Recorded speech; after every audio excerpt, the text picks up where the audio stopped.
everybody. We're doing our very first YouTube stream, so we'll see what everything is like on here.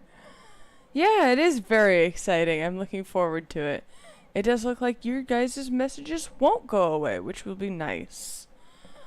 Alright, so as before, we're going back into moment selection on our life.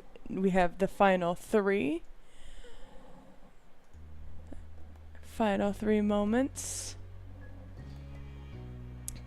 which are shopping, long day, and sleepover. And we'll be picking up right around where we left off and going into step 2 today, it seems.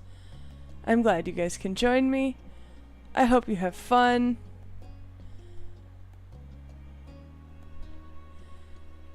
And I think I'm going to start with long day. So, let's begin.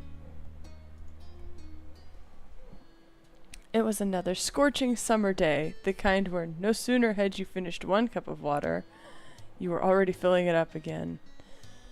Everyone else had something on, so much so that afternoon it was just you and Shiloh. This didn't happen much, especially since Cove had arrived. Without Lizzie around, Shiloh looked to you for all the answers. It made you feel, I'm going to say frustrated, because playtime is about a give and take. Frustrated. He was always wanting to hear what you thought instead of giving his own opinion, and expected you to come up with the plans. It was hard work, especially for such a hot day. You drained yet another drink and frowned at the empty vessel. Your thirst was gone, but you still craved something icy, cold, and refreshing. Something sweet. Something like... It is a day with Shiloh. I love popsicles. Let's do popsicles. You wanted something fruity and brightly colored. Heck yeah. There was nothing like that to be found at home. You knew that without needing to look. Your moms didn't keep sweets in the house. Outside there were plenty of places where such goodies could be obtained, but they were shops and demanded payment in exchange for their products.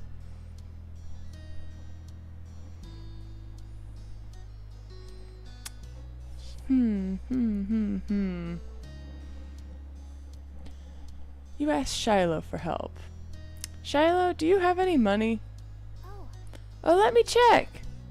That was easy. You felt like you should tell him why you were asking. Yep, okay. Let me know what you get, Eclectic. On the delay on messaging. I see that. And it seems pretty instantaneous for me, but...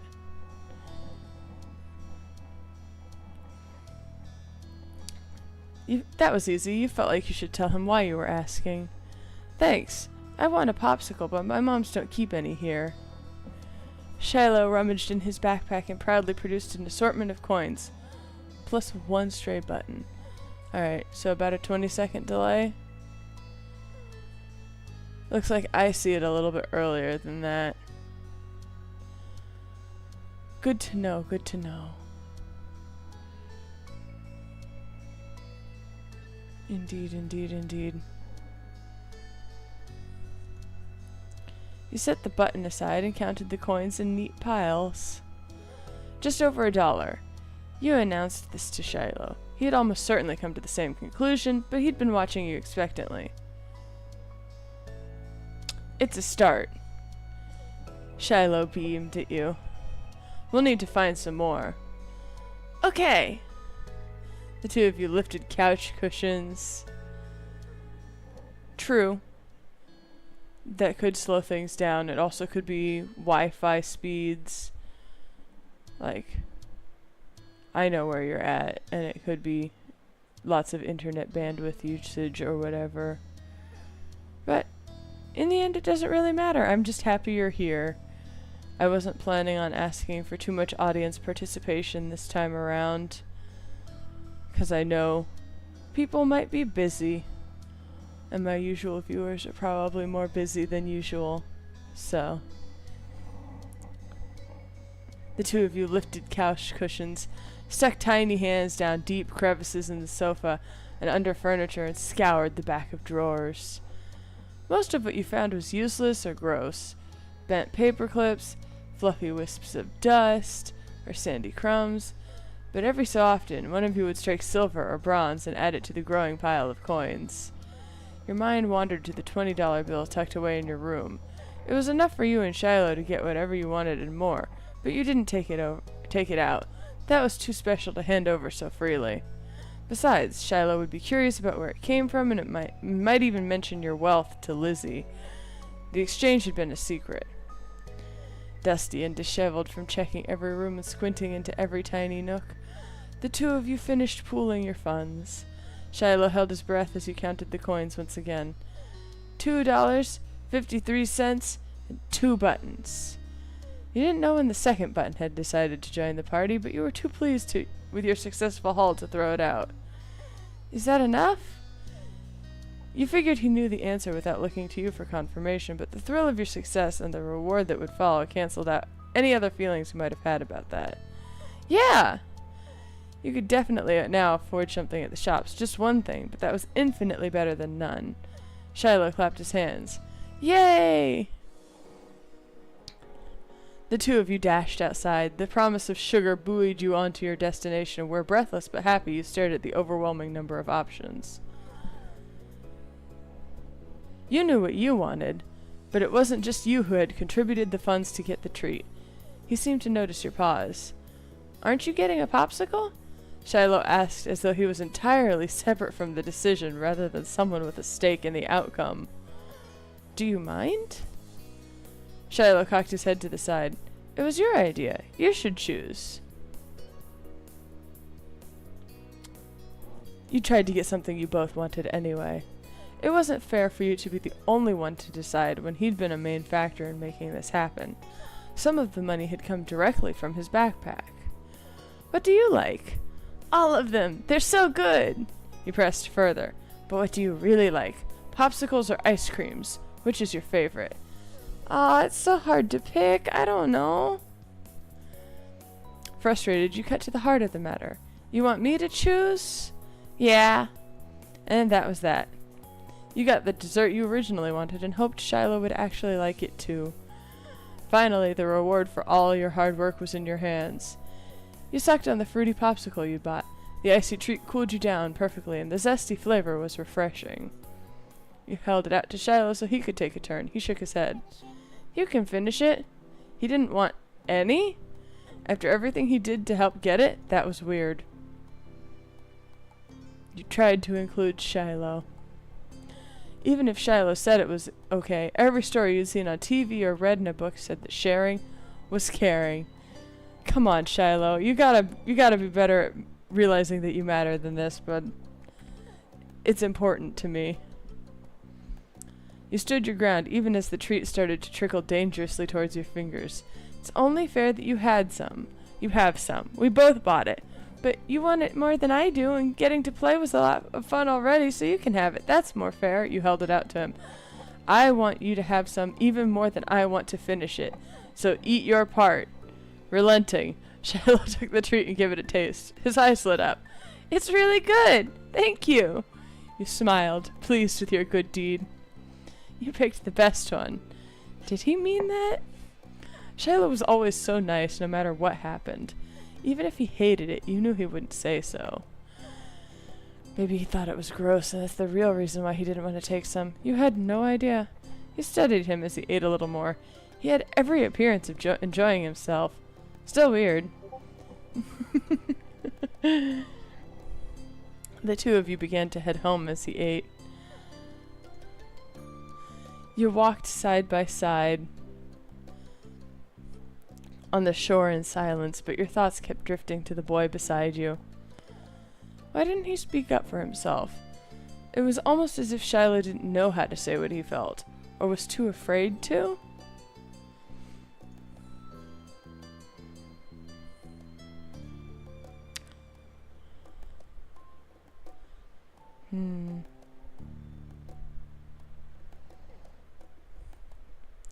I don't know how to do that. I don't know what to do here.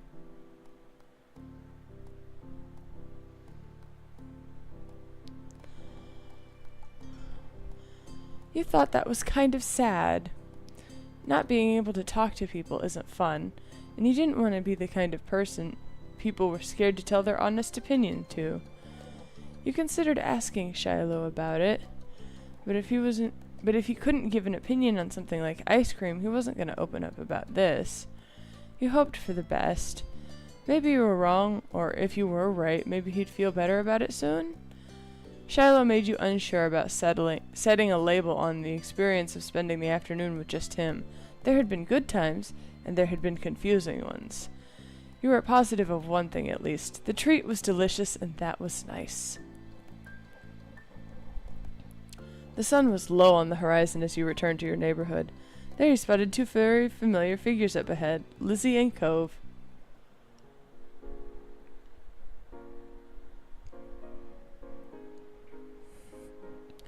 You opened your mouth to make your presence known to them just as you saw the tears on Cove's face. You walked straight over, Shiloh at your heels. Once there, you carefully asked about what happened. Without a time machine, the only way you were going to find out was by asking the witnesses. Lizzie might have done something, but she could have been in the wrong place at the wrong time, or even come to Cove's aid. You wanted to hear the story. Cove, what happened? Lane, I got yelled at. He took a deep, steadying breath. Some grandparents got mad at me. Aw, sorry. Lizzie jerked her head in the direction of a nearby house. Your heart sunk. You knew exactly what had happened. Every year, the same mean old couple rented out that condo for the summer. You, Lizzie, and Shiloh knew to stay away from them, but Cove couldn't have. They're like that with everyone. Even your mom struggled to find anything nice to say about them, but the elderly pair took particular offense to kids. It didn't matter if they were really nice, like Cove. Yeah, Lizzie said. Lizzie drew herself up at that. She looked pointedly in your direction. Uh-huh, I was helping. That's cool. Is there anything I can do? No, I'm just gonna stay away. Or you could teach them a lesson. There was a devilish glint in her eyes. What? You should ding-dong ditch them. Go ring the doorbell and run. It'll be great 'cause they're so slow. They'll never catch you. That's dumb. I don't want to go near them ever again.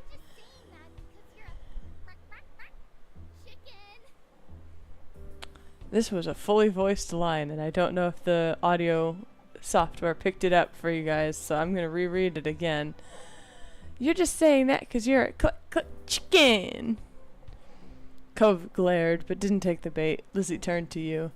You're not a chicken, are you?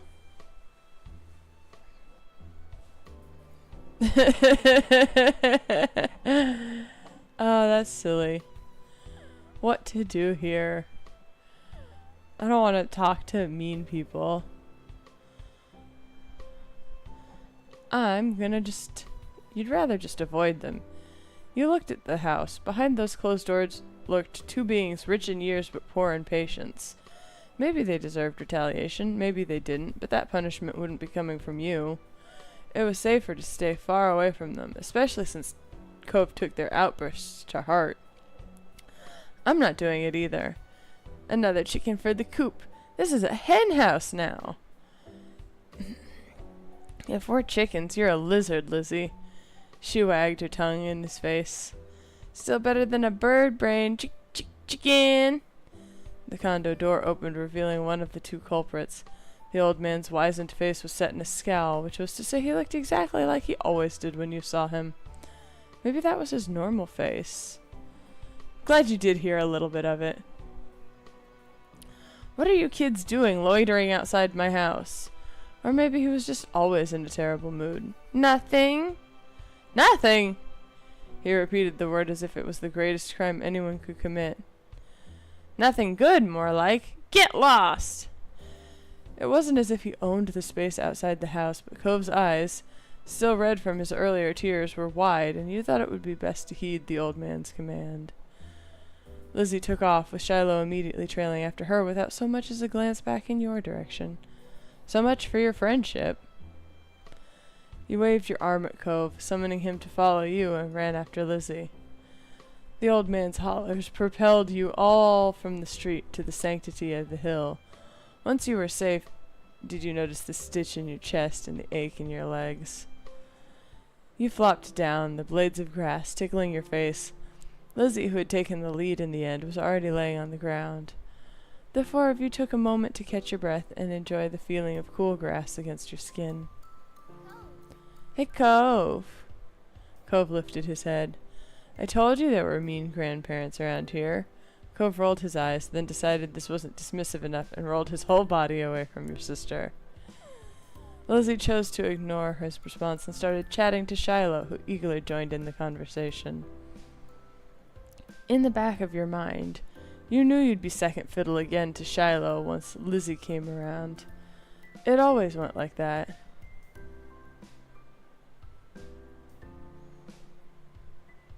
You still felt a little sad after how much time you spent together today. You had been hoping the two of you might have become closer, but you had to let it go. He was happy where he was. Body roll! Rolls away! On the hill!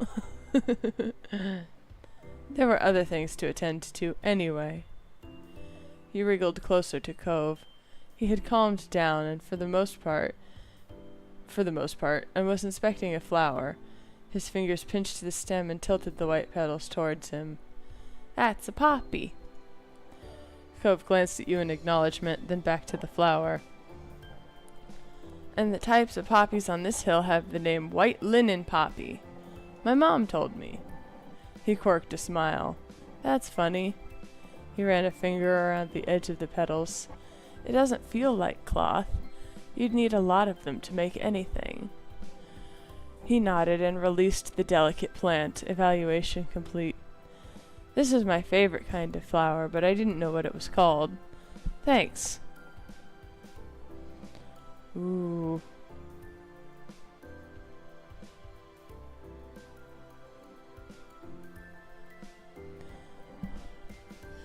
Love a good choice. Lots of choices. I'm gonna pick snapdragons because I like them myself and I think they're fun.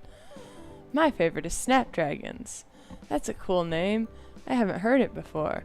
Yeah, they are cool. They look like roaring dragon faces. Like this! You opened your jaw wide and roared, demonstrating the flower's unique appearance. Wow, you know everything. Not everything, but thanks. You moved onto your back with a small smile and looked at the darkening sky. The blanket of clouds reminded you of the thick throw you curled under on cold, rainy days. You wondered if the clouds would be as soft. They lazily floated on by, splitting from each other, merging and morphing into new shapes. You saw a smiley face. You saw a smiley face looking back down at you. You nudged Cove and pointed to it. Look, it's a smiley face! Cove joined you in looking up at the sky. The clouds twisted, turning one of the dots, making an eye into a line. It's winking at us. He chuckled at the silly face.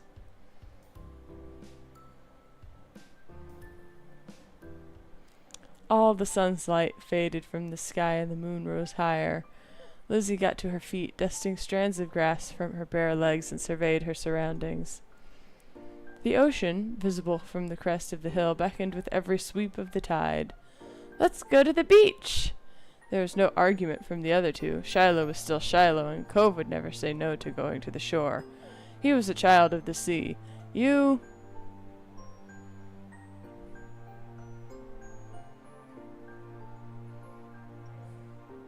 wanted to go there too. So you eagerly joined the others in descending down the hill to the water. You stepped onto the sand for the second time that day, but it felt different at night. The beach was nearly quiet at this hour. Alright, thanks for popping in, Eclectic. I appreciate it. Abandoned sand castles and footsteps in the sand, too big to belong to any of you, were the only indication of how busy it had been only hours earlier. The four of you kicked shoes off and removed socks and walked along the water's edge. The waves tickled your feet. I wonder what would happen if you tried to take a bath in the ocean, with shampoo and everything. It would be bad for the fish. I didn't say anyone would do it. Jeez, you don't have to be so serious about everything. You're the one who asked what would happen. That is what would happen. It hurt the fishes. I like bubble baths at home. They're a lot of fun. Me too. Bubble baths are luxurious. You've never heard Lizzie use that word before. Mommy loves to have bubbles in her baths. She'll turn the lights off and have candles. I'm gonna do that next time. Hey, when is your mom coming to pick you up anyway? Not for a while. She's busy. What about your dad? How come you never talk about him? Nobody does. Don't you know you're not supposed to ask something like that? Undertale? The Coop? The Coop is in the chat? For why is this Undertale? What would somebody want to talk about? Something they never talk about. You kept your eyes on the ground, watching your toes get swallowed up by the waves. Even if Shyla never seemed upset when this topic came up, it made you feel awkward for having both of your moms. It's okay. I'm like Lizzie and Lane. I don't have a dad, but I don't have two moms. I just have one. She's really great. How did you get here?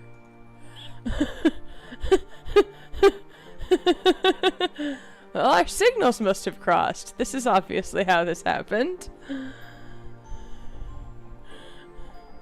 Welcome to the stream, my friend Purple Coop.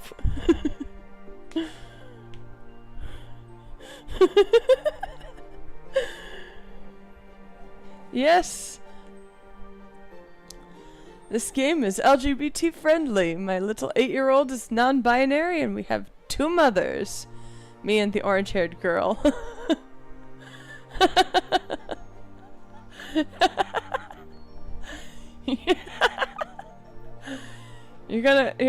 God, it makes me, it's hard to talk when you make me laugh so hard, dude. Well, I'm glad you're here. I hope you dust yourself off from whatever you fell into. I hope not a hole.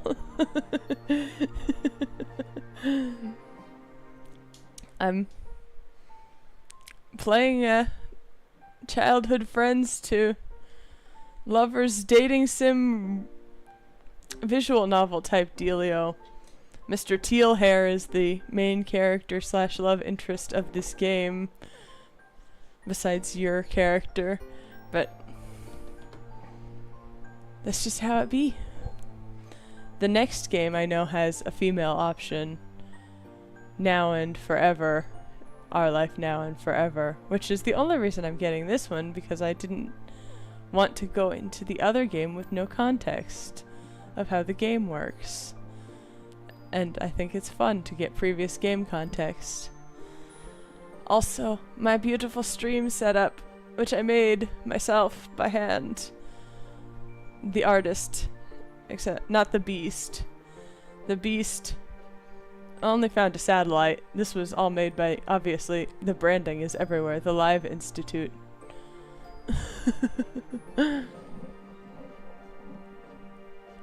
They're such a wonderful group for cryptids and other unique beasts across the world and in space, obviously.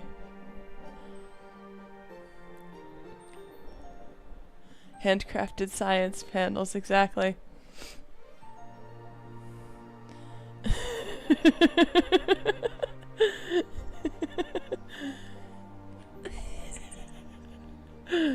Aren't all science panels handcrafted, though?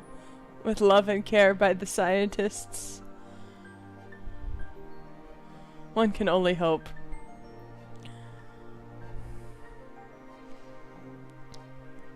But yeah. Glad you're here. Oh, sorry. I only have one now, too. My mom isn't here. She's back home. It's just my dad with me. I never had a dad or anything, so I don't feel bad. It's really sad that your mom is gone. Cove nodded.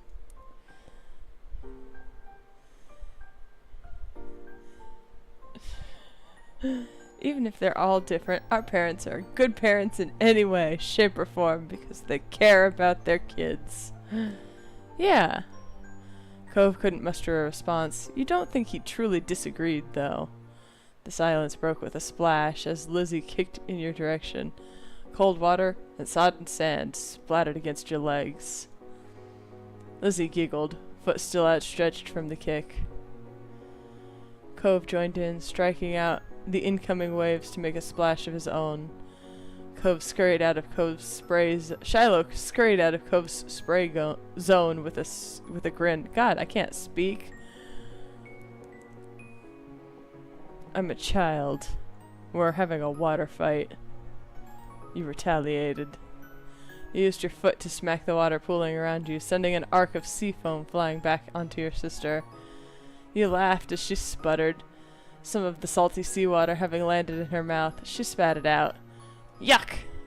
Lizzie chased you, intent on revenge.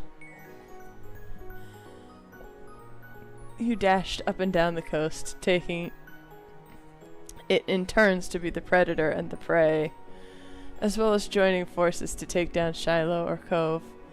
Alliances were silently forged and wordlessly broken. Everything was fair game in war. Ah! Shiloh's brief exclamation was drowned out by the biggest splash yet, caused by him falling face first onto the ground. That would have been bad enough without the wave that followed, cascading over his prone body. Shiloh sat up, shaking his head like a dog coming in from the rain as you all hurried over to check on him. His hair was plastered to his head and his soaked clothes clung. If there was any part of him that was dry, you couldn't see it. That was crazy. Are you okay? Yeah, my foot got stuck and I fell over. Way to go, Shiloh, you Dumbo. You offered him some help up. Shiloh didn't take your outstretched hand. After a moment, you dropped it. Lizzie was too busy snickering to notice and held out her hand to Shiloh, too. He reached over and took it. Slowly, he started to pull himself from the ground. Then he slipped on the slick sand, dragging him and Lizzie down just in time for another wave to hit. The water rolled over them. Sorry! What were the odds of that happening twice in a row? You thought that must be low, but there's no way Shiloh would do something like that, especially on purpose, then pretend it was an accident. Especially not to Lizzie. Even if your relationship with Shiloh felt unclear, he did at least like her a lot. Lizzie was his favorite, right? Smiling boldly, Lizzie extracted herself from the ground and wiped a streak of sand from her cheek. She didn't intend to let this embarrass her. Shiloh got up again as well, this time without incident. He still looked like a drowned puppy, but that didn't stop Cove from laughing at the two of them. With that, it was time to call it a day. The four of you made the journey back home, leaving a trail of wet footsteps and sand in your wake. Bleh. My words. They're dying.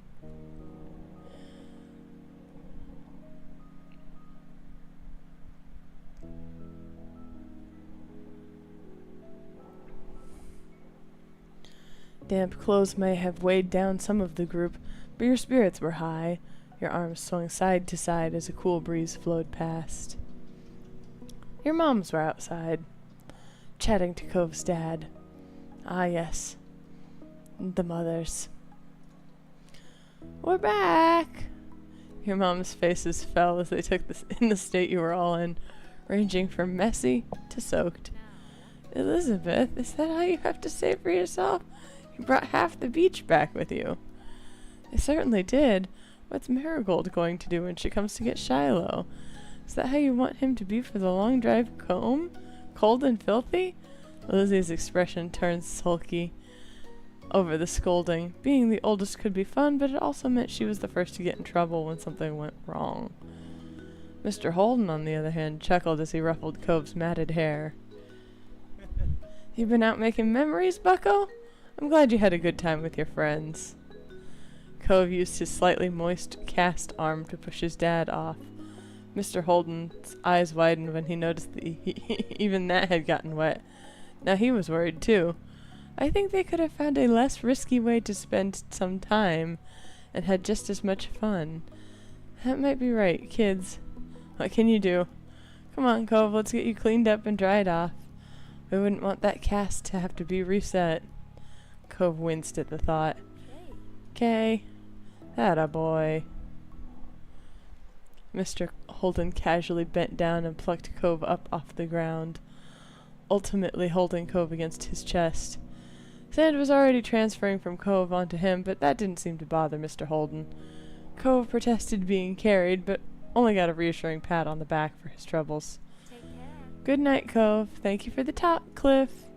Night, Woodrow family. And Shiloh, too." Resigned to his fate, Cove twisted his body in his dad's arms in order to turn around and wave goodbye. Smiling, he waved back. "Good night." "Well, we'd better do what we can to fix you guys up, too.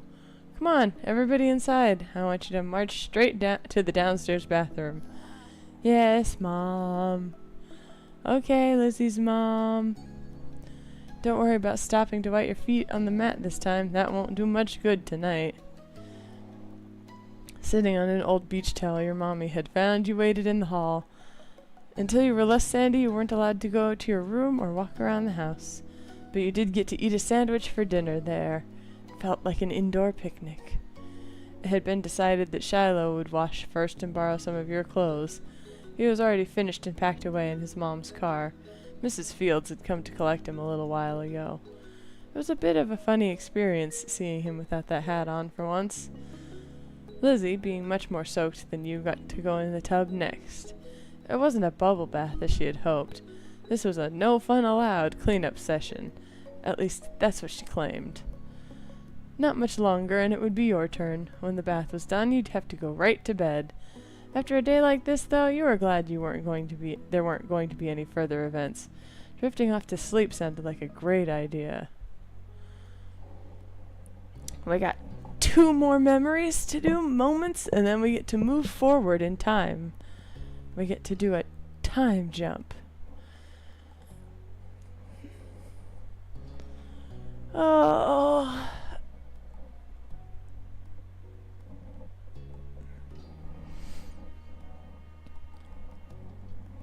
Fun stuff.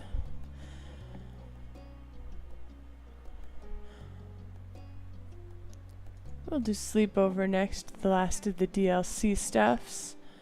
And then we'll do shopping. And then we'll be done with this selection of time.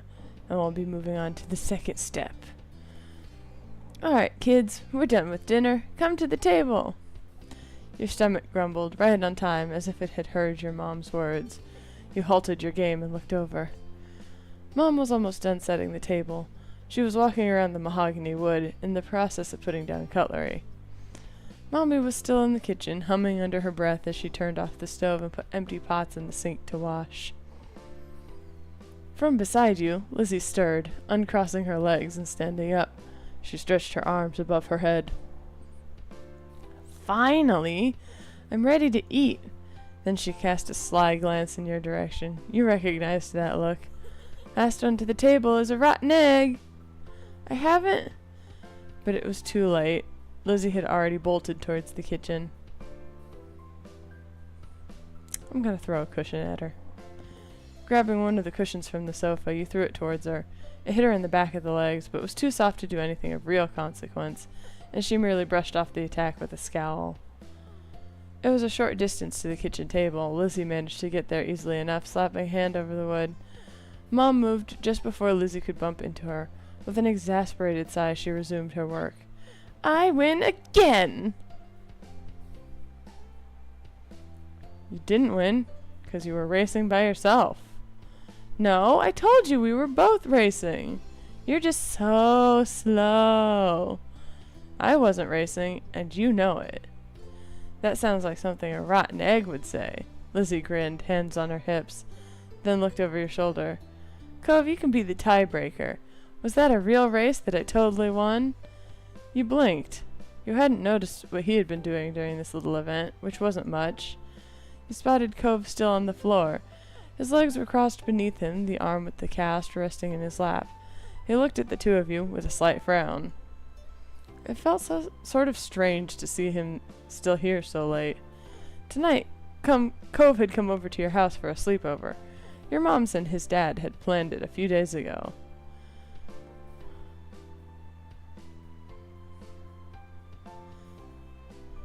You were excited when your moms told you their idea. It was so much fun to do. You had considered all the games you could play and other stuff you could do with Cove for days.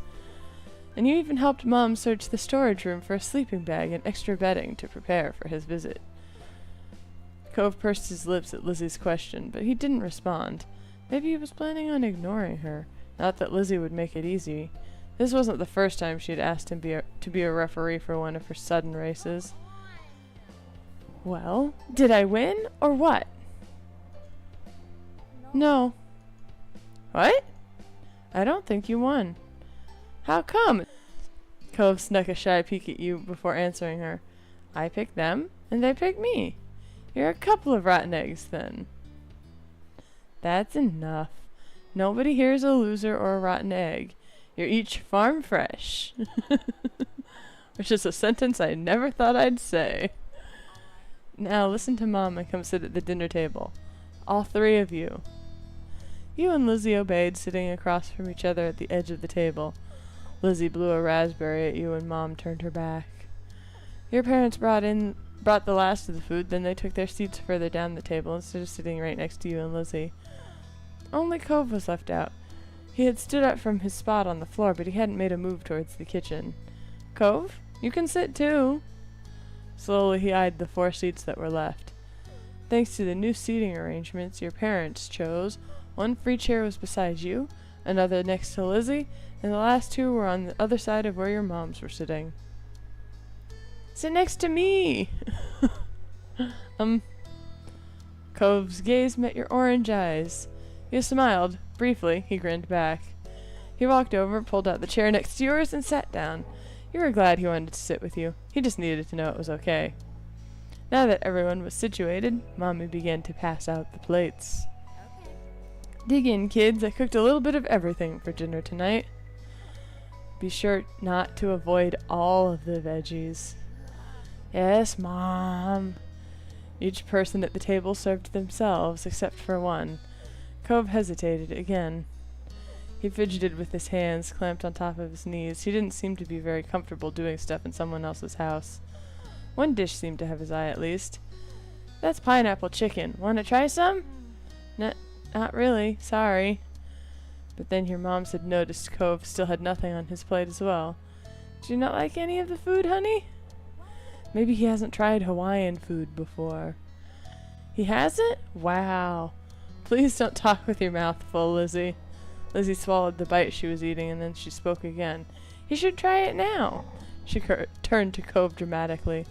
Unless you want to shrink, that's what happens if you miss a meal. Elizabeth, that's not true. You know that.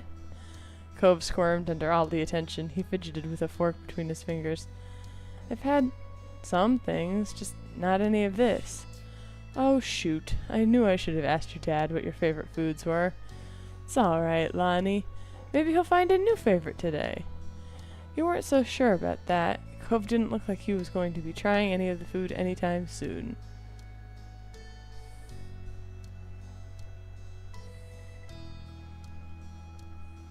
I think you would like the pineapple chicken. It's yummy. He ultimately trusted your judgment. At your suggestion, Cove carefully spooned rice and chicken onto the plate. You saw that he took more of the grilled pineapple than any of the vegetables. You nodded, pleased, and your moms let it slide. At first, Cove poked at the food. Clearly, he was a bit apprehensive to eat something new. But he took a few exploratory bites. It's good, huh? Isn't it? You don't have to keep asking. He still speared more meat with his fork and ate it, chewing thoughtfully. It's not bad. Mommy grinned at his words, satisfied even though it wasn't exactly a glowing commendation. Lizzie wasn't as mollified. You're so weird. Don't be mean to your friend. We're not friends. Oh. Mommy floundered in the face of Cove's blunt honesty. You weren't surprised by Cove's declaration. Cove's declaration, not Clove's decoration. Cove's declaration. The more you got to know him, the more you realized he wasn't the type of kid to keep his opinions to himself. She wasn't easy to get along with all the time, though Cove didn't make much of an effort either.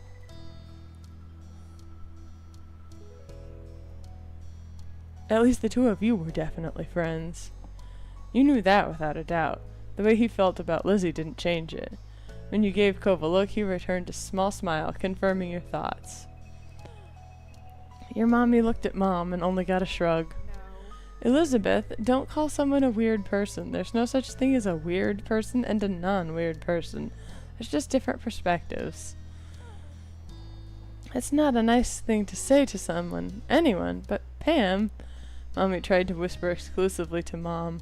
Her attempt to make it audible over the sounds of clanking silverware meant you caught the quiet words anyway. They're not friends. He said so. As parents, we can only try, and sometimes we fail. Not all kids will be as thick as thieves. Now less talking and more eating, kids. You need to clean up and start winding down for bed soon. But Mom! No buts. We've talked about this. Your bedtime will be moved back in a few years. For now, you don't get to stay up late. Lizzie sulked, muttering under her breath about how it wasn't right.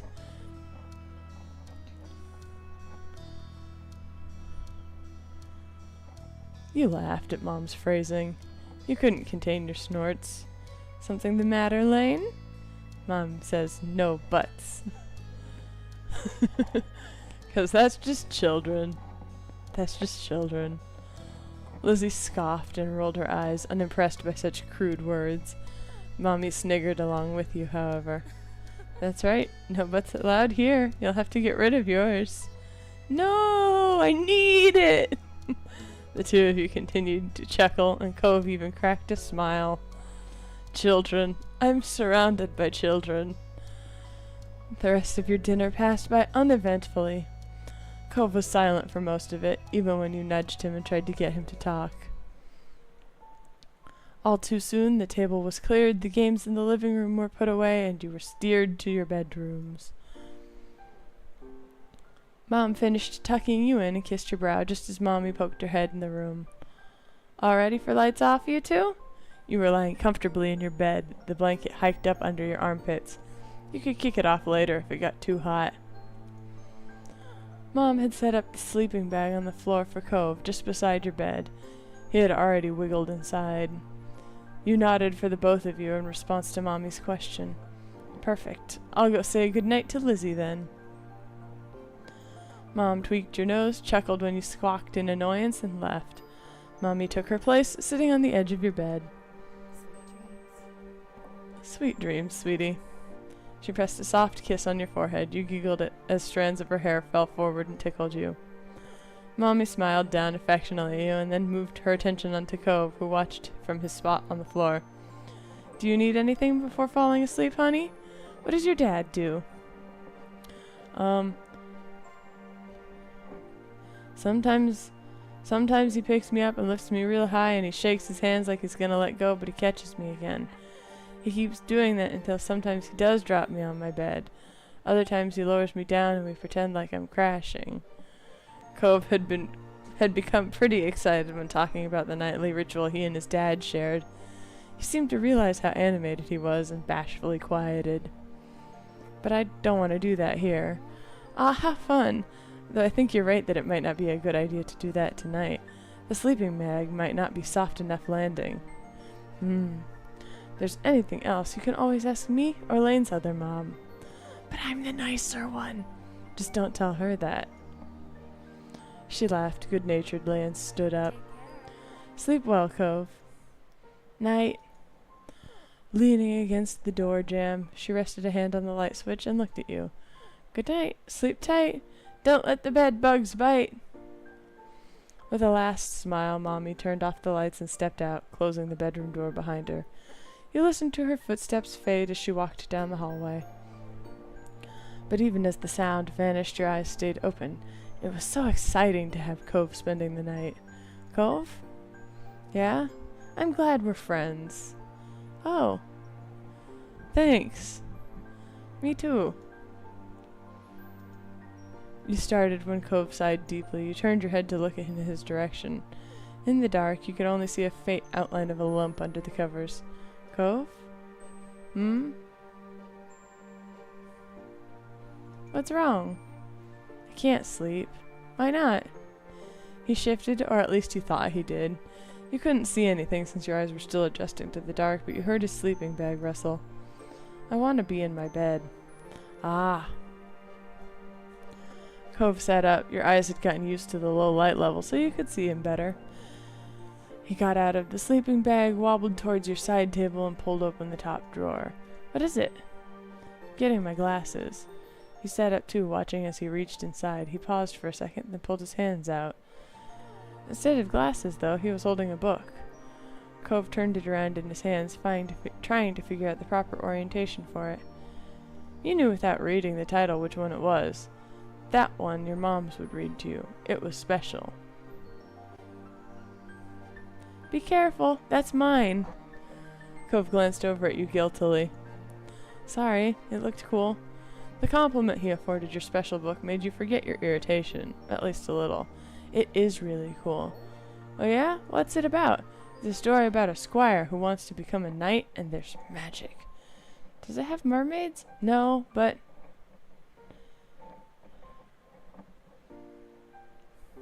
There's a dragon in it, and crazy things happen. To anybody who thought I wouldn't pick that option, I need you to look me in the eye. I'm a big old space dragon. What else did you think it was going to be? The squire tries to kill her because the king wants the dragon dead, so they have this fight. But the squire finds out that the dragon's really nice. They decide they don't want to fight her after all, so the two of them become friends instead. Cove looked excited by your words. He flipped the book over and focused at the backside summary. He must be pretty interested in it. You were reminded of the hours you'd spent hearing the tales. Yes, Durgan. Durgan. That me.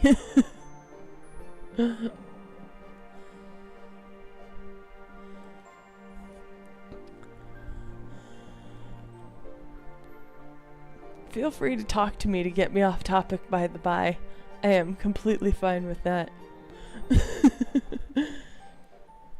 There was a whole discussion on boundaries and how children should be taught how to apologize in schools yesterday when I did the previous stream, and that was a lot of fun too. Like hearing people's opinions. You were reminded of the hours you'd spent hearing the tales. No matter how many times you read it, or had it read to you, you were still entertained by the story and pictures inside. You glanced out the window. The moon was high in the sky.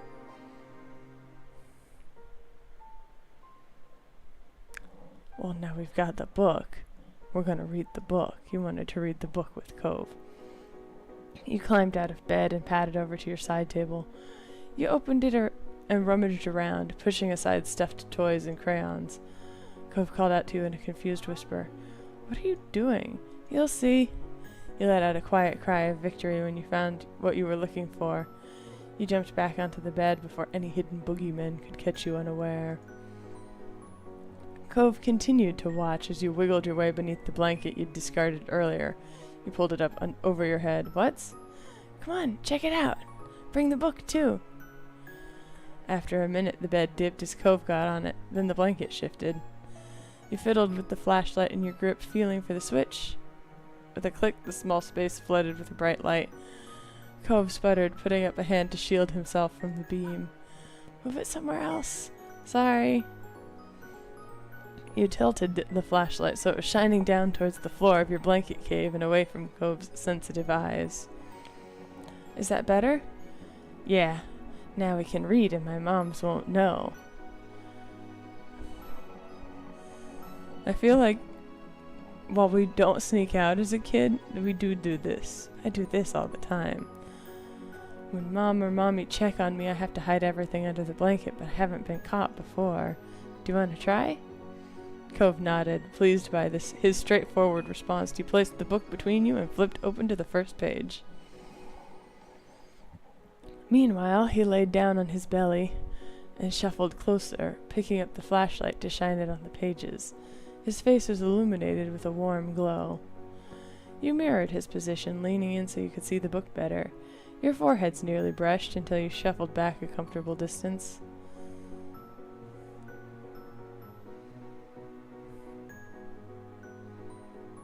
You wanted the story to be narrated. You loved it when Mommy read to you. Why not read as loud as you dared at this time of night? You didn't even need to study the page for long. There once was a squire who dreamed of knighthood. All they wanted was to do good. Cove was taken aback when you began to recite the words by heart. You even pronounced knighthood properly, a word which had given you grief in the past. His reaction encouraged you to keep going. Soon you got to an exciting part, the squire and the dragon's first meeting. The squire walked up to the fearsome dragon, their borrowed sword in one hand and a torch in the other. Her red scales danced in the light like flickering flames. Could you say the dragon's lines? Do you need your glasses? No, my head hurts if I don't wear glasses for a while. I can kind of see things all right, but I don't know any voices. That's okay. It's fun anyway. Let me just... Cove read the page, his mouth moving silently with the words. Eventually, he nodded to himself and spoke them out loud. Who goes there? Roared the dragon. Who dares enter my cave? It was your turn. You went into the squire's famous speech. The next time you looked up from the page, your gaze landed right on Cove.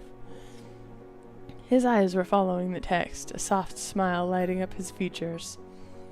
A lock of his hair fell into his field of vision, but he gave it no notice. He was lost in the story. You started when Cove caught you watching him. He raised a questioning eyebrow. What? Nothing. Cove shot you a strange look, but when he went back to the book, you did too, even as your eyelids started to droop. When you opened again, your bedroom was pitch black and silent. Your head was smushed in your pillow, your pajamas were sticking to you, and your mouth was dry. Slowly, you raised yourself onto your elbows, you yawned, the back of your throat twinging as you did so. You rolled onto your side to sit up in bed, planning on getting water from the kitchen when you saw a dark shape towering above you. You froze. Then you remembered you weren't alone in your room tonight. Cove? That you? Yeah. You felt something cylindrical press against your thigh. You fumbled for it. The familiar weight of the flashlight pressed into your palm. You turned it on. Cove blinked at you, looking exhausted. He was in his normal clothes again. Shoes and everything. His pajama pants were left on the floor, abandoned. His sleeping bag was in a similar state. What is it? Can't sleep. I keep waking up. Did you have a bad dream? He shook his head from side to side. No, I just can't sleep. It's weird here.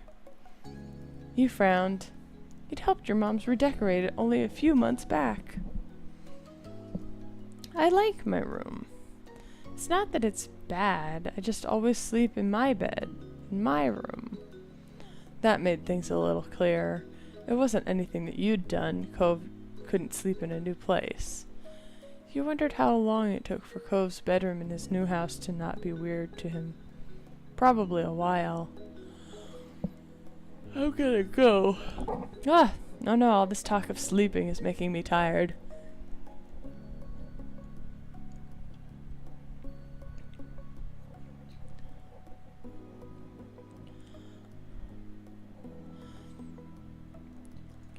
What? That shook off the last of your doziness. He was gonna walk outside back to his own house? At this time of night? All by himself? He noted your shocked expression and looked at you with resolve.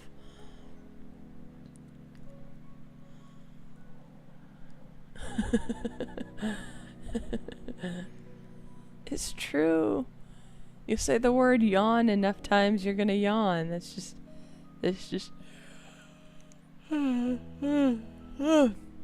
how it goes. Uh,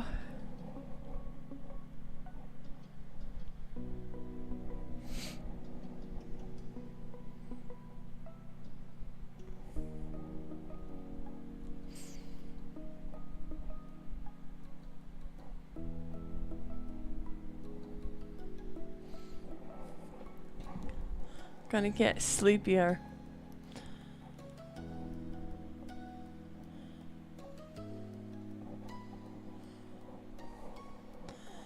My dad will let me in, and I've gone outside late before, and I have to go. I should tell my moms. No, I don't want you to. I'll just leave. My dad can call them in the morning. You knew that you could just let him go, but something inside you was saying that wouldn't be the right thing to do. It's too late for you to go out on your own. It'd be bad. Cove grumbled quietly, though stayed put. Okay, you can tell them. I'll wait. Good. When you crept into their room, Mom was still up reading in bed while Mommy had already fallen asleep. When Mom woke Mommy up, they were both surprised to hear that Cove wanted to leave, and the two of them followed you back to your room to see him. Are you alright, sweetie? Is there anything we can do to help? Girl, do you sleep in a hoodie? That's purple and fuzzy. Or are you just wrapped in a blanket? I don't... Mommy sounded tired after having just woken up, but she smiled at Cove kindly. Cove shook his head firmly, not meeting anyone's gaze as he did so. I just want to go home. We're sorry you don't feel comfortable saying. How about you come downstairs with us and we'll call your dad to get you? Cove headed towards the door, but stopped halfway there and turned back to you. Bye, Lane, and sorry. I'll see you tomorrow. Bye, Cove. You watched as he shuffled past your mom's and out the room. Mom turned to you before leaving. Alright. Off to sleep, kiddo. We'll make sure Cove is taken care of. Good night again. Good night, Lane. You listened to the sounds of their footsteps on the stairs as you huddled back down in bed, pulling up your blanket around your shoulders. You were sad that Cove wanted to leave. You thought the two of you were having a good time, but you understood that it might be hard to sleep somewhere other than your own bed. Eventually, your eyes started getting heavy, and with a loud yawn, you finally got comfortable in your bed and drifted off to sleep.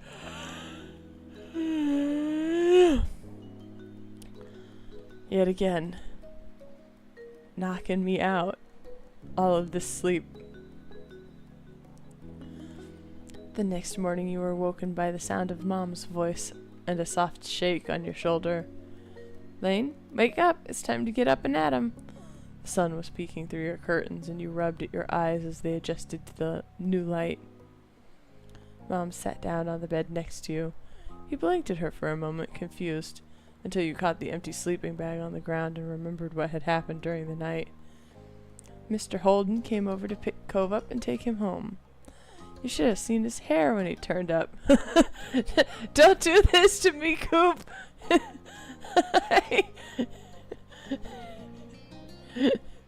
Don't make me sleepy, I'm not gonna...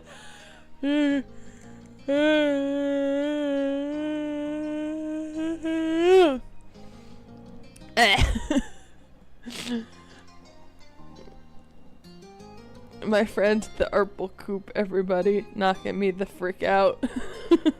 You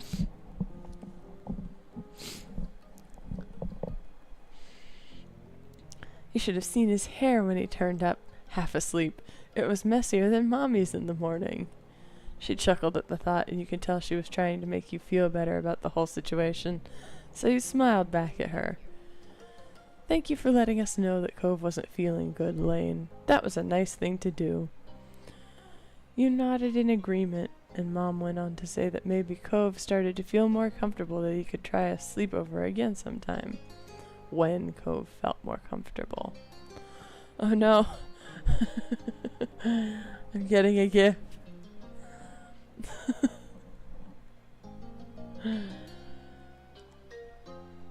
Friend is gonna send me into the sleep dimension.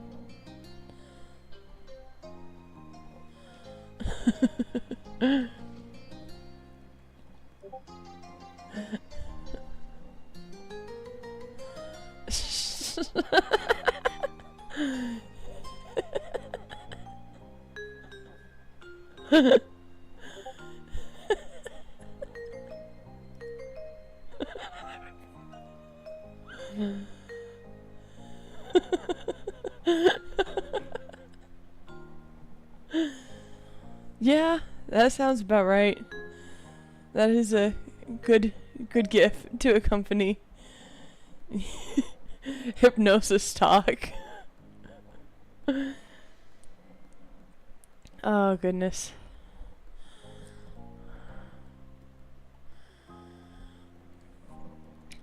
I know I said this last stream, but I gotta say it again. I got all the Ace Attorney games.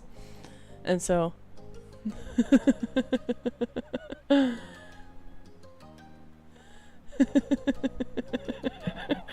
yeah.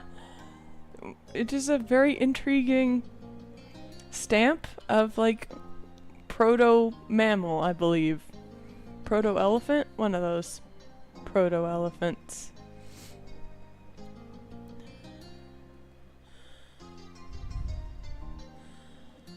But yes, I sit here and I'm like...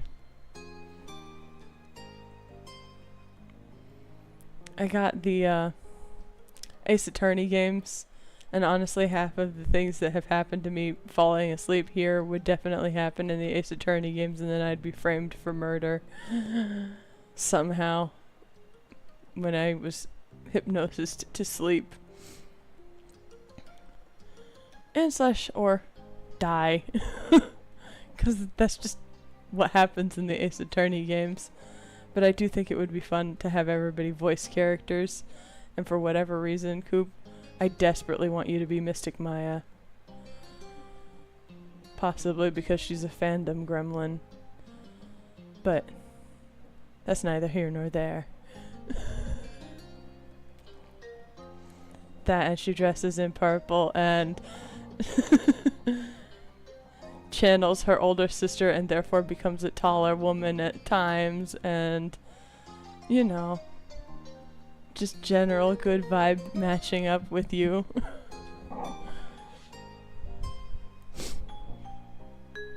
Yes.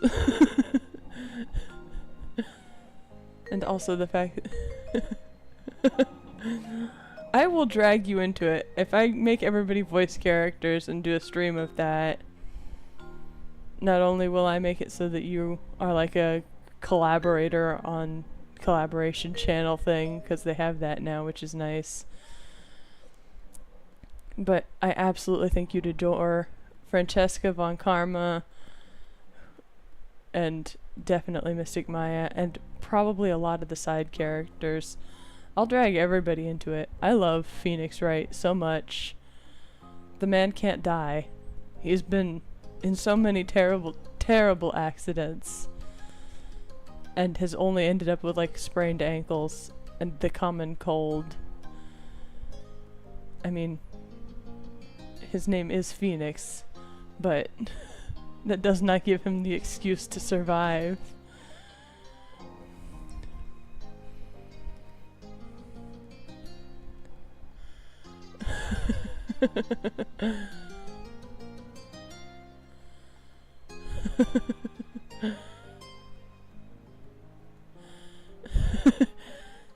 You're aware of Francesca von Karma then?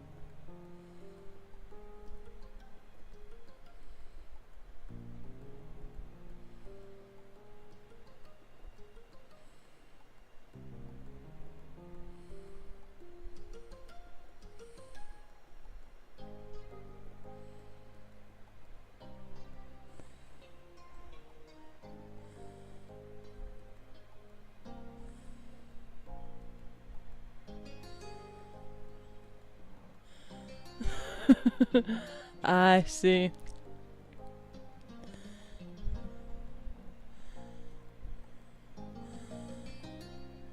Beloved Maya, I'm sending you gifts now.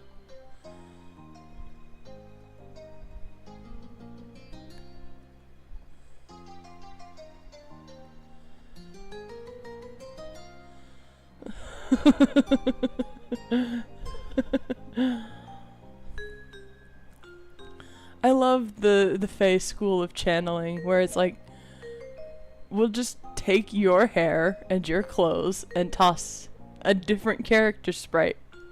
We'll put the different character sprite on there.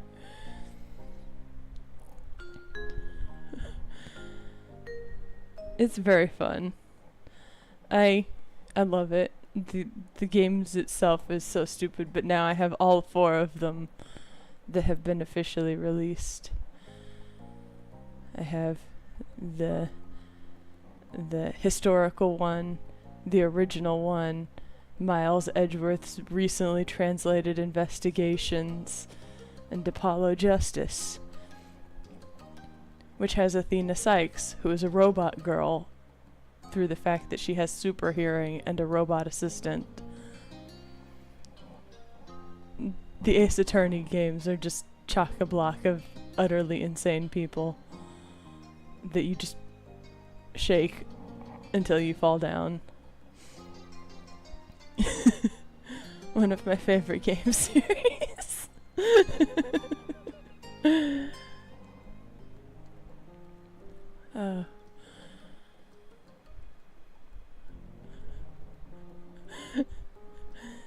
What did I say?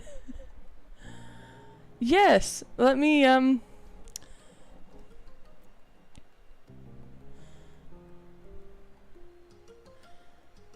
let's see.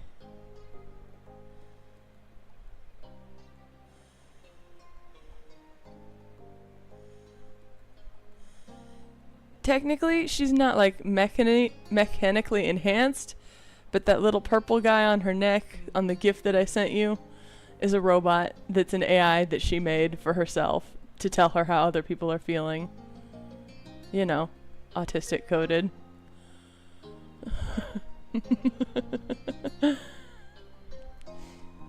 And then there's the like evil one. I can't remember her name though.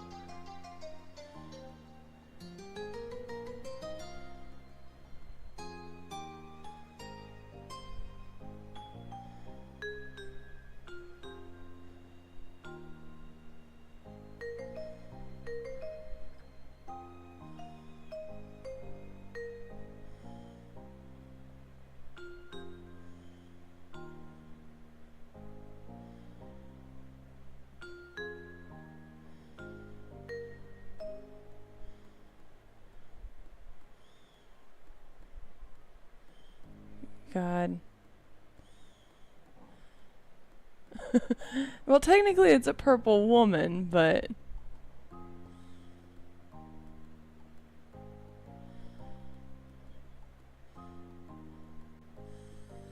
Sorry, I sent you a freak gift, but it's this one. Her.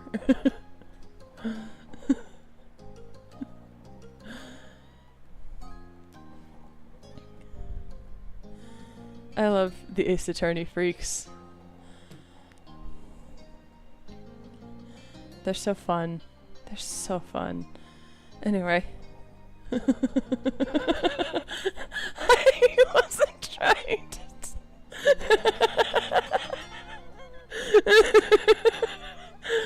I forgot. I forgot that you were also a freak at times. Momentarily freaked out.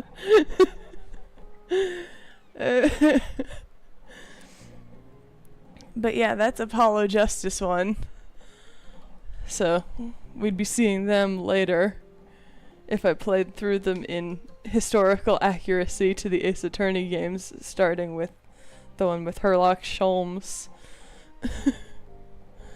For the American versions, in Japanese he's just Sherlock, actual Sherlock Holmes.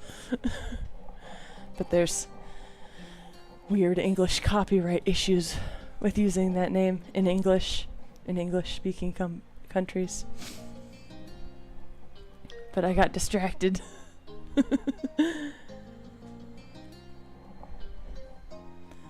Yeah, the Ace Attorney women are incredibly competent, usually more so than the guys who have pathetic meltdowns. Another good one is, I believe her name is Judge Courtney now. I don't believe that's how it was in the fan translation. But her compared to the regular judge is really funny. Competent woman versus senile old man who lets his friendship with possible murderers get in the way of him doing his job but never actually completing his job.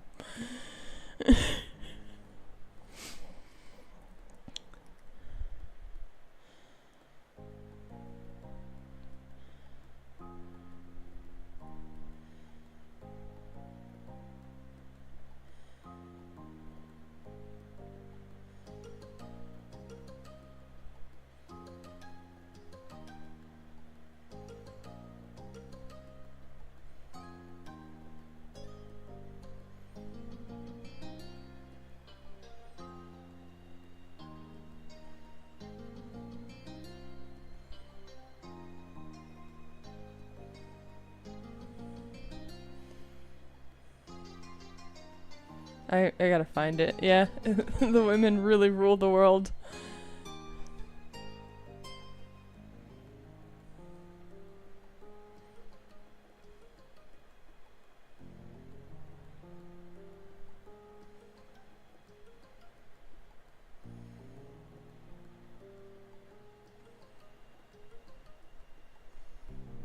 I gotta find one because you've activated my hyperfixation, so...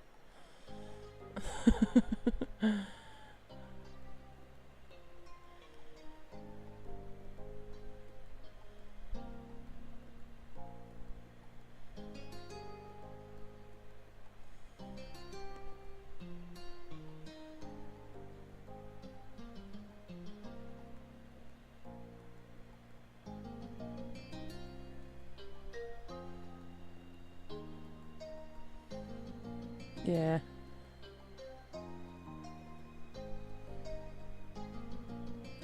Her name is Gavel, so... Yeah, we're seeing like 20 seconds. That was what Eclectic had for me when she counted. We thought perhaps it was because she was on her phone and because she was farther away, but maybe it's a setting that I can fix later? I honestly do not know. But yes, she's wonderful, and I love her dearly. Okay, locking in. Gonna finish the moments today. You smiled, looking forward to another chance to show him how fun your house could be. The next time you saw Cove and Mr. Holden, they both apologized for Cove having left so suddenly. You assured them it was okay. At the end, the two of you and your parents were eventually able to move past the ill-fated sleepover. It had all been a learning experience, according to the adults. You could accept that. There were definitely things you learned from it. There were like 2 more lines. We just needed 2 more lines and then the sleepover would be done. We have 1 more event and we can finally move on to the next section. I also know that I have said to you in the past, Coop, and I will reiterate it now for posterity's sake. If you ever want help setting up like any sort of funky stuff like this, I still got the files for all of my handcrafted science panels and would be willing to make little VTuber stuff for you. I know I'm gonna plan on making, I think they're called Foogies? I don't know exactly what they're called, but so that when we have Discord calls or co-oping games or whatever else, I can just stick people off to the side.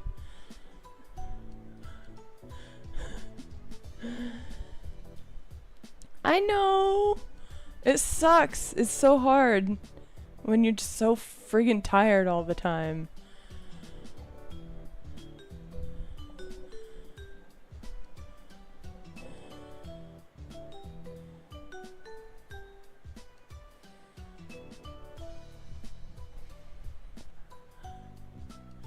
I just enjoy spending time with my friends and want to do it more, and so I say things like, I will do more stuff if you want to do more stuff with me.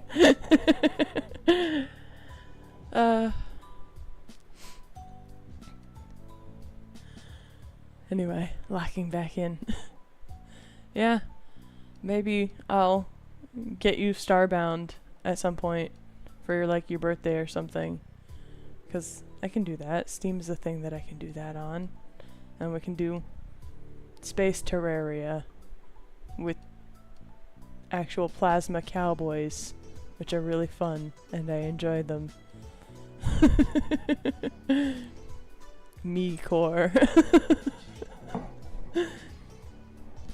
But we also just have Minecraft and stuff, which I should probably get back into, since I cannot do art streams on the computer that I have now, because I cannot get my iPad to connect with a software that makes sense. So, locking back in. Come back before it gets dark, alright, sport? Cove's dad. The familiar voice drifted across the street and drew your attention away from the snail you'd been watching inch slowly across the pavement. Cove waited in front of his dad, pushing his green hair back off his face from where the breeze was blowing it over his glasses. He looked to be paying only a mild amount of attention as he was being handed a few slips of green paper. It reminded you of when you first met Mr. Holden, though he's probably not paying Cove to be friends with himself. Cove's dad seemed to feel your gaze somehow, or maybe you made a noise because a second later his eyes were on you. He waved you over with a smile. He looked happy to see you, but you still felt a little weird for getting caught. You've gotta learn how to be more sneaky. You brushed your hands together to free them of sand, then jogged over to join the two, smiling at Cove first, then his dad. Lane! Hi! Good to see you again. What excitement are you up to today, Lane? Taking a walk. I found a pretty cool snail across the road. There's lots of snails around here.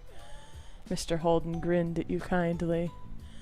After you finished answering the question, Mr. Holden's attention returned to Cove, who was preoccupied with folding the bills he had into a tiny rectangle.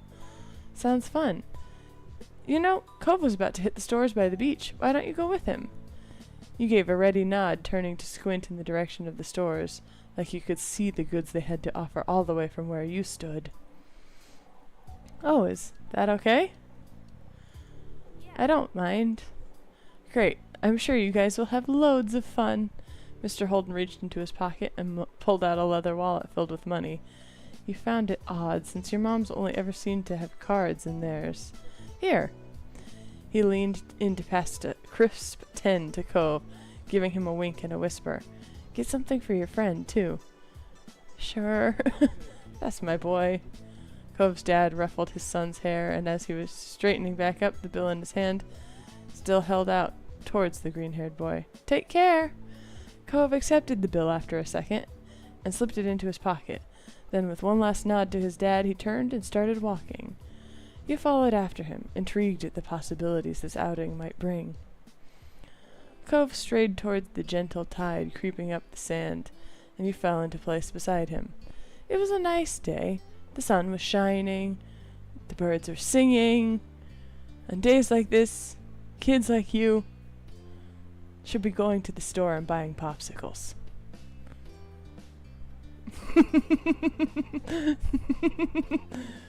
We go all the way back to your entrance, Coop. We'd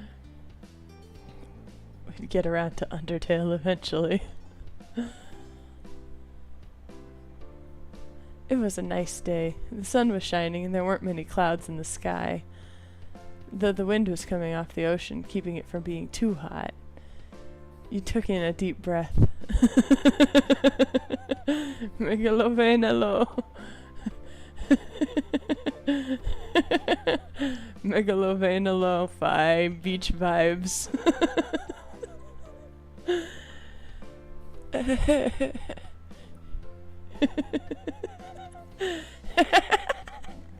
Sorry, I tickled myself with that.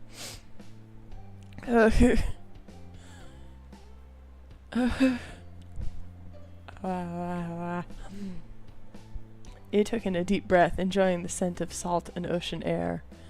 When you looked at Cove, he was dragging his feet through the sand a little, and you slowed down to wait for him.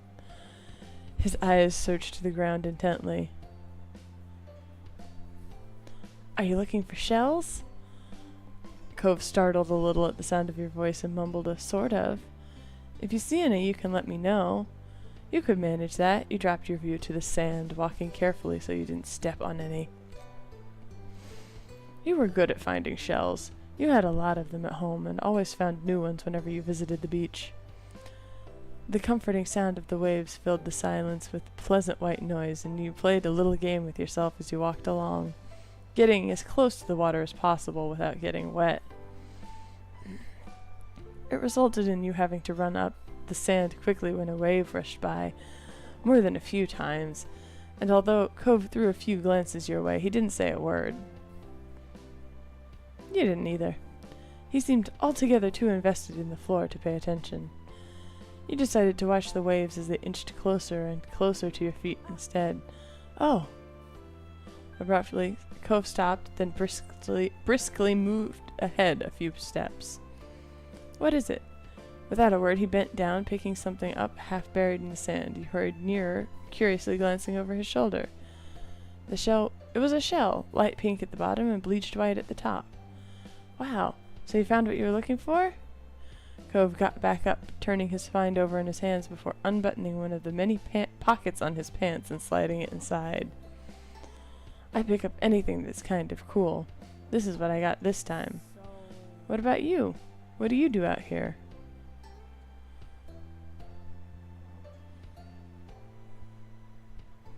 I like swimming. Cove's lips curled up in a small smile. Me too.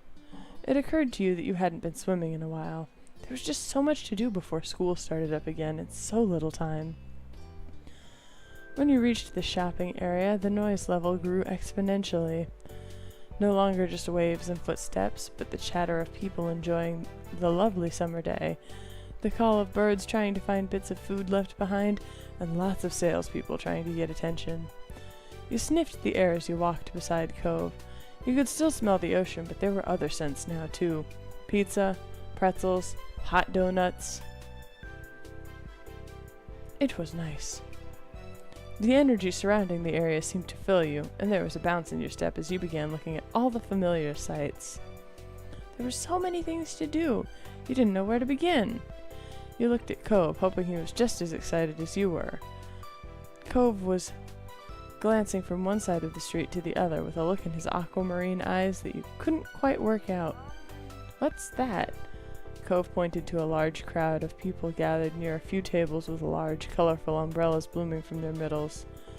You couldn't see past the adults who were blocking the way, but you knew there must be something worth seeing. Without another word, the two of you hurried over to see what all the commotion was about.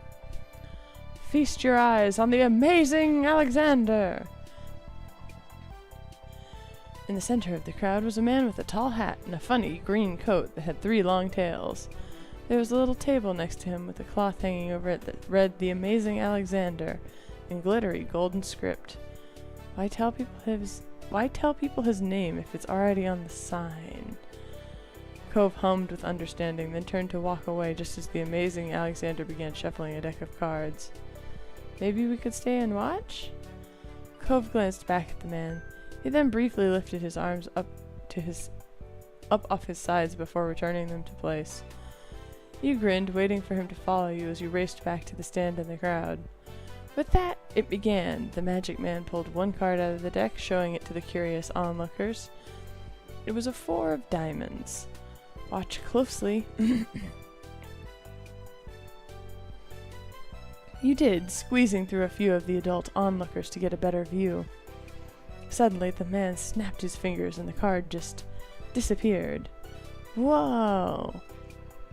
The Amazing Alexander, who had earned his title, turned his head and looked directly at you. He reached out with a kind smile. What's this behind your ear?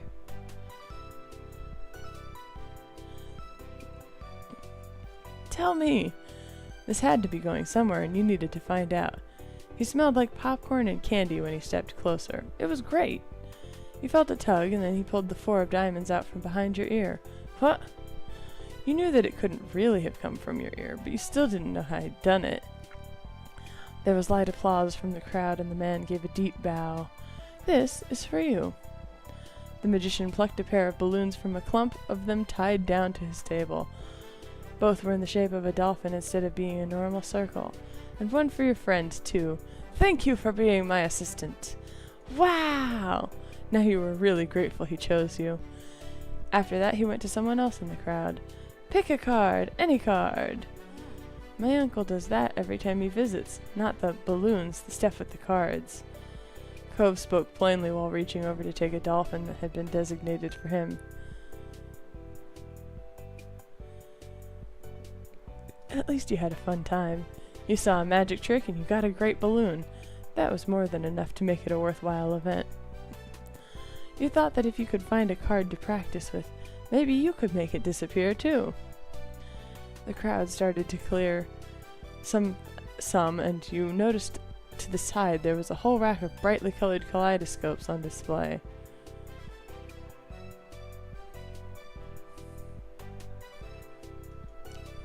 You briefly looked over the rack of toys, thinking they could be interesting to look at, but you didn't really feel in the mood at the moment. Cope picked up one of the kaleidoscopes and looked through, twisting the tube at the end. After a second, he set it back on the rack, moving to the other side of the stall. He went under the awning, careful of his own floating dolphin, and you joined him. "Are you having fun?" He nodded, and you smiled back at him, happy to hear it. When Cove moved toward some of the stalls nearby, you followed beside him.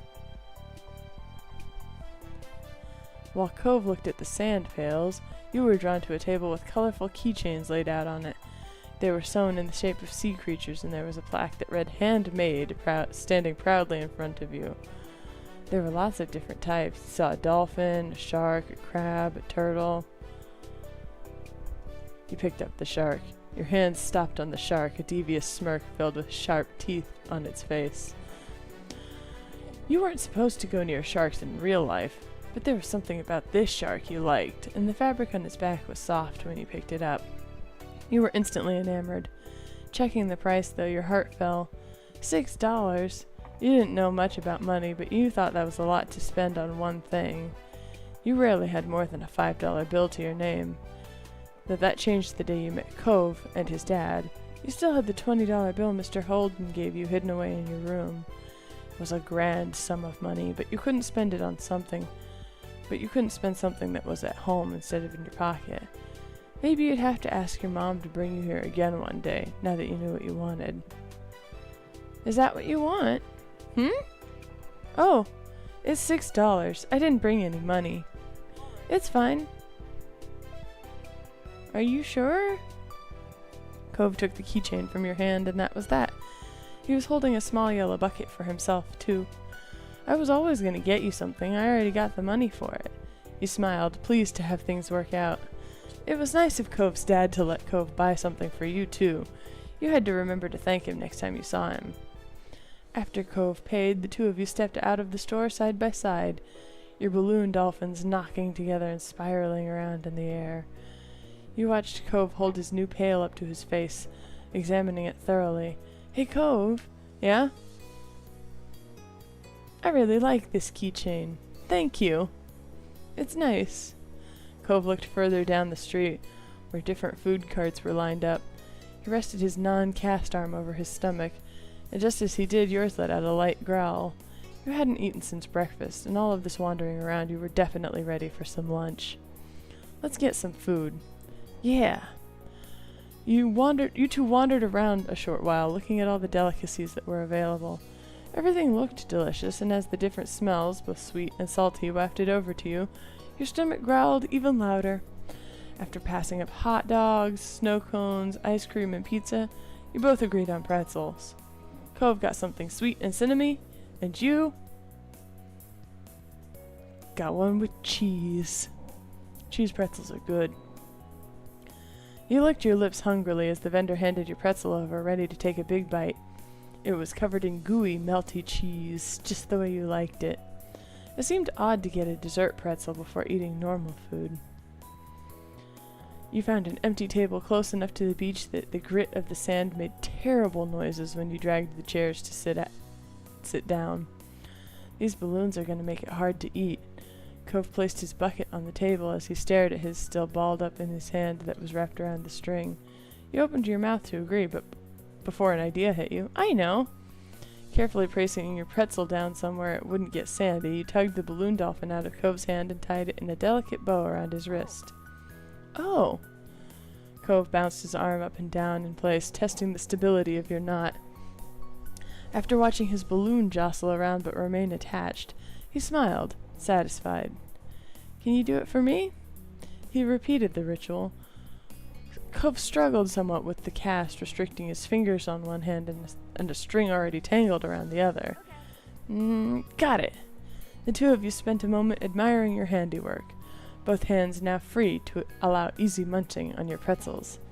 You bit into the doughy treat, savoring the taste on your tongue with a smile as you looked out over the ocean.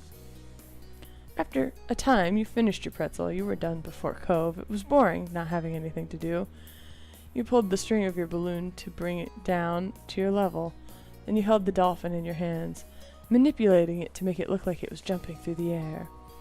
If you turned to face towards the beach, it almost looked like it was swimming in the waves like a real dolphin. A laugh came from your side. When you glanced back at Cove, he had left the remaining part of his pretzel on the wrapper and was gripping his dolphin too.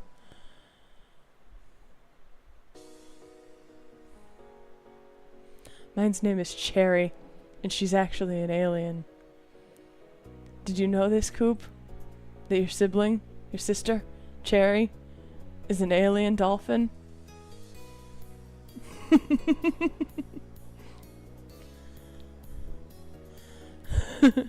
When no one is looking, she transforms back into her true alien self.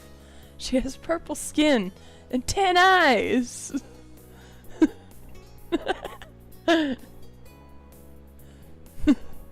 I'm glad it's known. It would be disastrous if you did not know that your own sibling, your own sister, was an alien dolphin.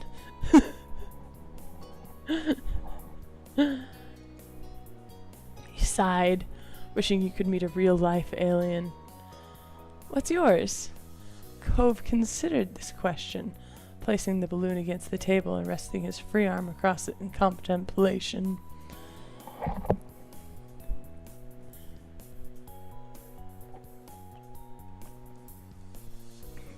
It's... With a loud pop, the dolphin exploded into ribbons. Ah! Oh no! For a split second, all Cove did was gape in shock, like you. Then his cheeks puffed up, squinting his eyes, and you saw tears start to glisten. Lane,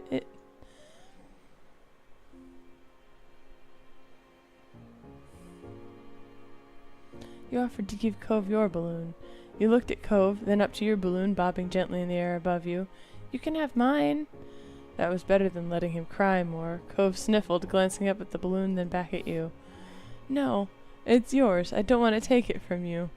It's okay, really.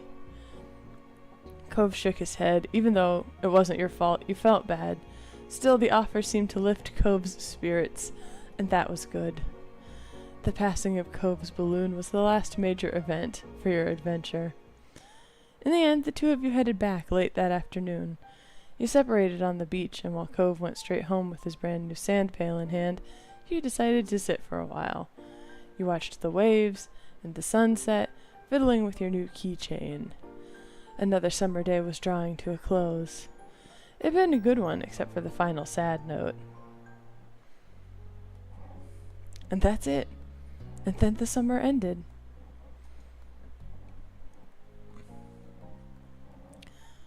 I'll never get tired of that view. You stood beside your moms, Lizzie and Cove, as the five of you watched the sun dip into the ocean somewhere far, far away. You liked to imagine it cooling off in the water, resting itself before getting ready to shine brightly again tomorrow. That was a fun day. I didn't know they had magicians on the shopping street now. Neither did I. Oh no, we're so dull. Let's get out more. He didn't do real magic, Mom. How'd you figure that one out? 'Cause I know. That's not what real magic looks like. Oh, Lizzie dear, there's all sorts of magic in the world. Lizzie gave Mommy a suspicious look, but didn't dispute the claim. You looked over at Cove, who hadn't said a word since you started home. He didn't look upset, though, just content. You were aware he still hadn't quite warmed up to your parents. Well, we can't sit out here all night. Time to hurry home and get cooking. Who's helping with dinner? Lizzie immediately let out a groan. Mom, summer's almost over. The protest was obvious. You could practically see school on the horizon. You certainly didn't want to spend your last bits of freedom cooking dinner. You could do that any other day.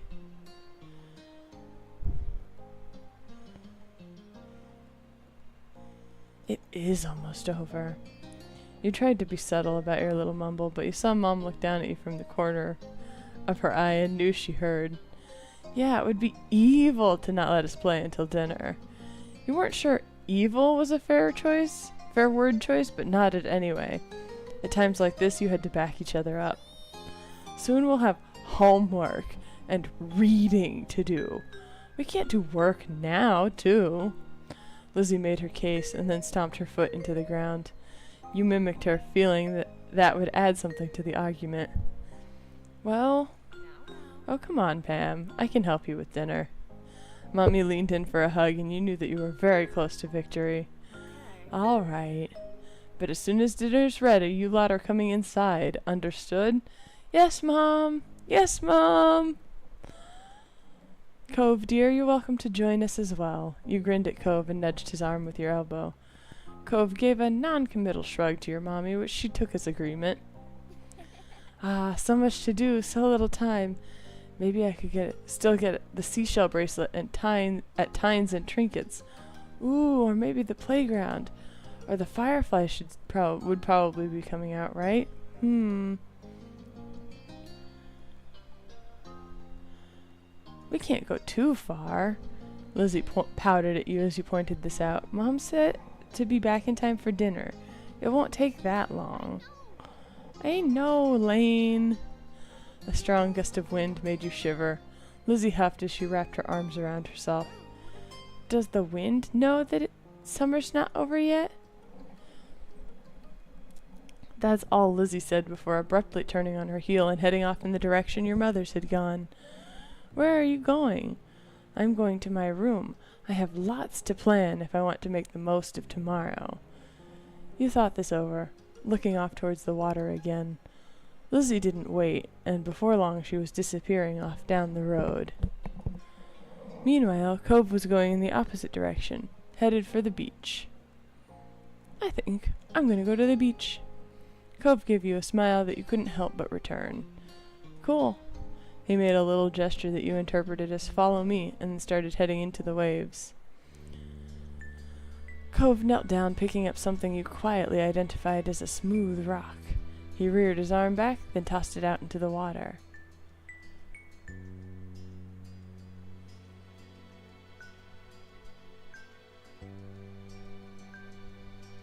It was a good toss. It was pretty neat. You looked for your own rock.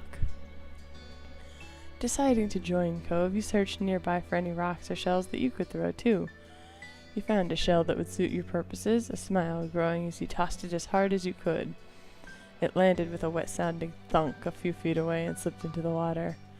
When you looked over at Cove, he didn't seem to know that notice his throw had been more impressive.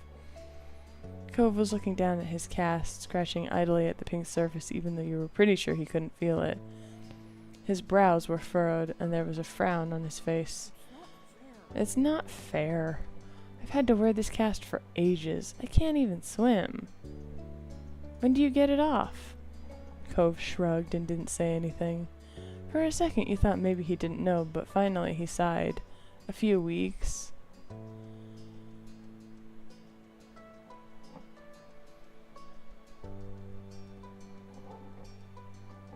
That's not very long at all. It'll be off before you know it. You offered a smile, but Cove wasn't looking at you. Cove let out a huff, plopping down into the sand. I can't believe summer's almost over. You sat down next to him and nodded in agreement, regardless of the sudden topic change. I don't want to go to school. I mean, I would. I don't want to go to a new school. I think it'll be the same school as you and Lizzie. My dad said something about that.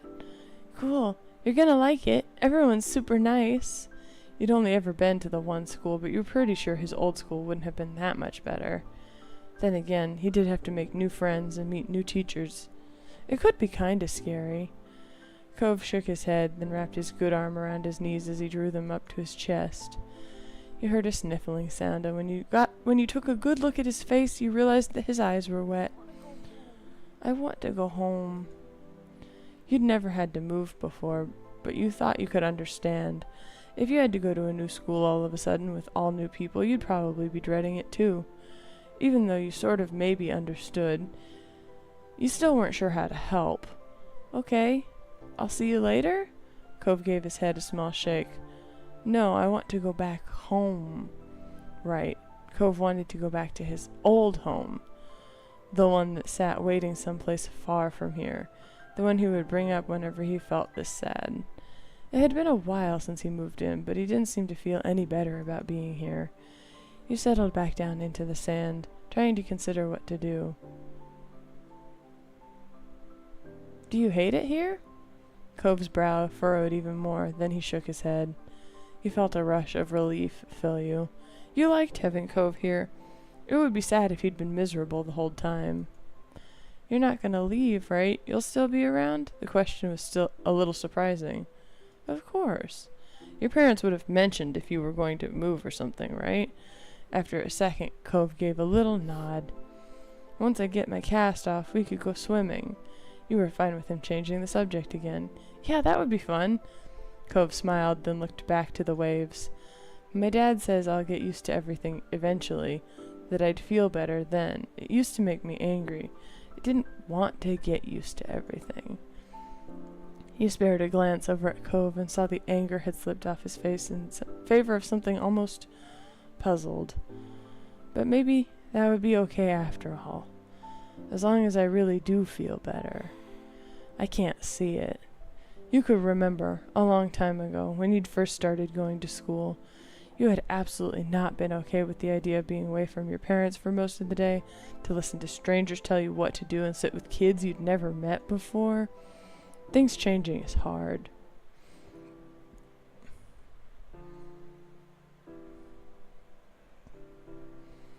He held his hand.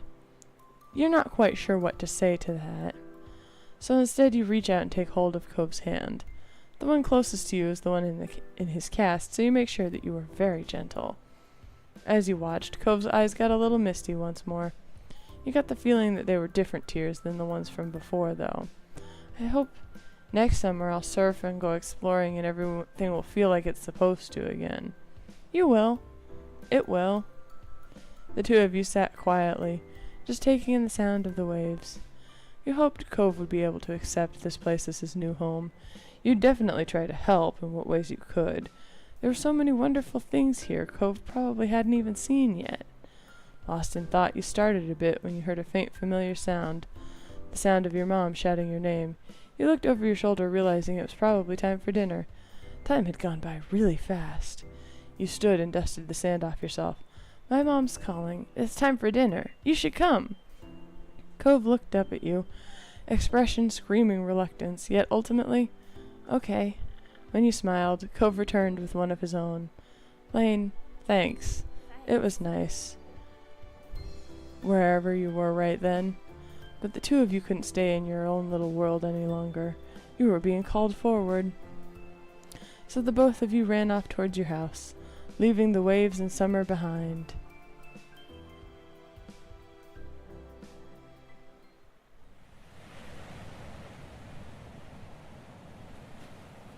In between.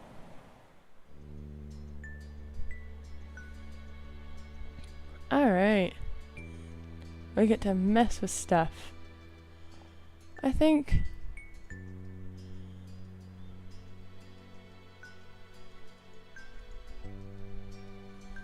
Ooh, I get new stuff. I like that.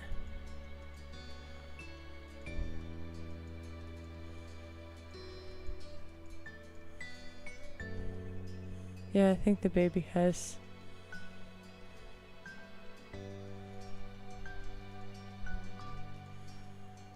You get new freckles. Those two are still too high to see. I don't know where exactly we are. We could do braces too, that's fun.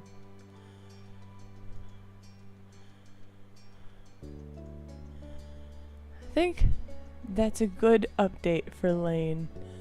I don't know if we're teenagers or what, but I like that.